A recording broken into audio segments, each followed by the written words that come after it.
4 سرکاری گاڑیاں جو کہ سرکاری نمبر پلیٹس ہیں اور جس میں سفید کپڑوں میں پولیس کے لوگ موجود ہیں وہ میرے گھر کے باہر آئی ہوئی ہیں، لیکن میں انشاءاللہ گھبرانے والا نہیں ہوں اور سارے پنڈی کے لوگوں کو اور سارے پاکستان کے لوگوں کو پیغام دینا چاہتا ہوں کہ اگر میں گرفتار بھی ہو گیا، جو کہ انشاءاللہ نہیں ہوں گا، اور میں اپنے وقت کے مطابق پہنچوں گا اور جو ٹائم دیا ہے کہ لال حویلی سے 2 بجے نکلیں گے، اگر اللہ سبحانہ تعالیٰ کو منظور ہوا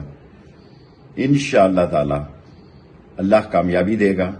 اور یہ 4 گاڑیاں میری گرفتاری کے لیے سرکاری نمبر پلیٹ کے ساتھ میرے گھر کے باہر آئی ہوئی ہیں۔ 2 لیفٹ سائڈ پہ ہیں میرے گھر کے گیٹ کے اسلام آباد کے، اور 2 رائٹ سائڈ پہ، لیکن اللہ بہتر کرے گا۔ اللہ کے پاس ہی ساری طاقت ہے اور اسی کی دی ہوئی طاقت پہ میں یقین رکھتا ہوں، اور انشاءاللہ 25 تاریخ کو عمران خان کے لانگ مارچ میں